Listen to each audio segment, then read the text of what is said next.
वास्तविक मृत्यु है या यह अकाल मृत्यु की श्रेणी में आ जाएगा? वहां भगदड़ मची, भगदड़ में लोग एक दूसरे के ऊपर चढ़ने लगे, त्राहिमाम त्राहिमाम। ये स्थिति प्राणों की रक्षा के लिए हाहाकार मचा रहा था। पकी हुई ककड़ी का फल स्वतः ही नीचे गिर जाता है। उसी धारणा के अनुसार जब प्राणों का त्याग किया जाता है पुण्य क्षेत्र में तो मुक्ति प्राप्त होती है। या प्रणाम। महाकुंभ प्रयागराज में भगदड़ मची, वहां बहुत से लोगों की मृत्यु हो गई। भगदड़ में मृत्यु हो गई तो क्या उनको मोक्ष मिला या नहीं मिला? शास्त्र इसके बारे में क्या कहते हैं?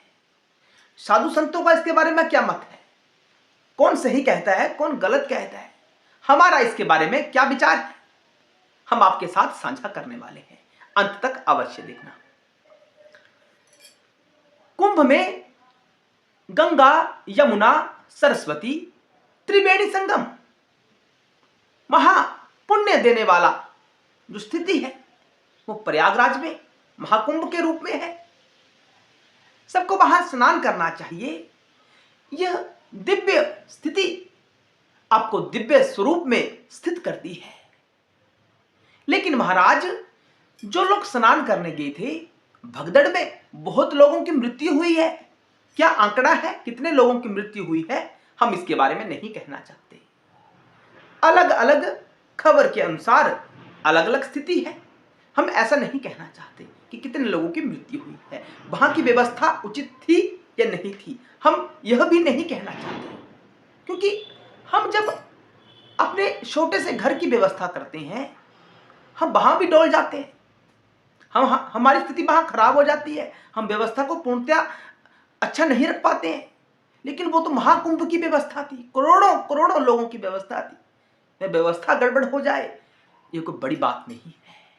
लेकिन उनको मुक्ति प्राप्त होगी या नहीं होगी? शास्त्र क्या कहता है? देखिए, शास्त्र कहता है कि इन दिव्य स्थानों पर जैसे काशी या प्रयागराज त्रिवेणी संगम जहां है, वहां अगर कोई जीव अपने प्राणों का त्याग करता है तो उसे मुक्ति प्राप्त होती है। राम भद्राचार्य के परम शिष्य बागेश्वर धाम धीरेन्द्र शास्त्री ने कहा कि मृत्यु सबकी होगी, आज नहीं तो कल हमारी भी मृत्यु होगी, सबकी मृत्यु होगी। संपूर्ण विश्व मृत्यु को प्राप्त होता है, कोई आज तक बच ही नहीं पाया, सबकी मृत्यु होगी। लेकिन गंगा तट पर त्रिवेणी संगम के साथ जिन जीवों की मृत्यु हुई है वह मोक्ष के अधिकारी हो जाते हैं, उन्होंने कहा।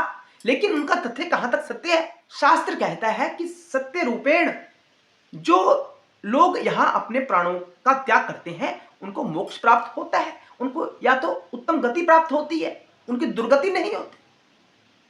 तो मैं ऐसे संतों से अनुरोध करना चाहता हूं कि आपकी यह बात तो सत्य है कि ऐसे पुण्य स्थानों पर अगर कोई प्राणों का त्याग करता है तो उसे मुक्ति मिलती है। लेकिन प्राणों का त्याग कैसे हो रहा है?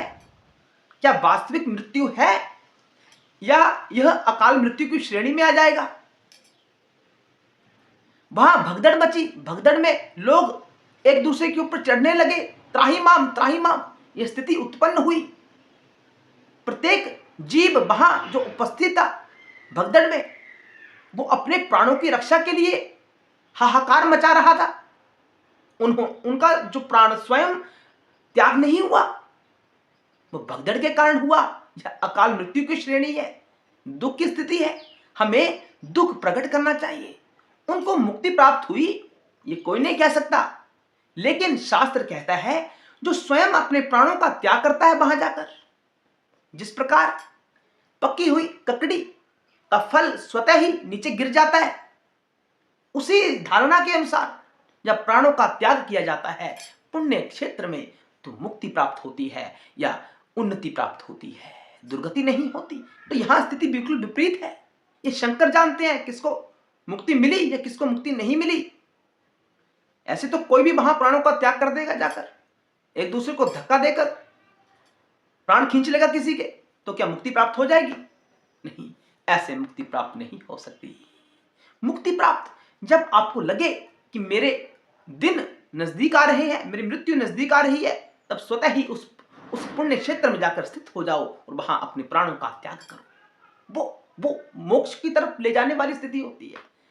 भगदड़ कोई मोक्ष की तरफ ले जाने वाली स्थिति नहीं होती है, क्योंकि वहां जीव तड़पता है, दुखी होता है, अपने प्राणों के लिए त्राहिमाम त्राहिमाम करता है। वो प्राण को बचाना चाहता है, प्राणों का त्याग नहीं करता, प्राणों को बचाना चाहता है, लेकिन दुर्घटनाग्रस्त होकर उनकी मृत्यु हो जाती है। हम सबको उनके लिए शंकर जी से अवश्य प्रार्थना करनी चाहिए कि उनको स्वयं का अपना जो लोक है वो प्रदान करें, या कोई अकाल मृत्यु की स्थिति बन गई हो तो उनको अकाल मृत्यु से बाहर निकाले, उस स्थिति से बाहर निकाले और पुनः मनुष्य का जीवन देकर अपने मार्ग पर चलाए। यह हमारा धर्म है उनके प्रति। उनको मोक्ष मिल गया ऐसा कहना हमारा धर्म नहीं है। आशा है आपको वीडियो अवश्य पसंद आया होगा। इसे शेयर अवश्य करें। हर हर महादेव। जय शिव शंकर।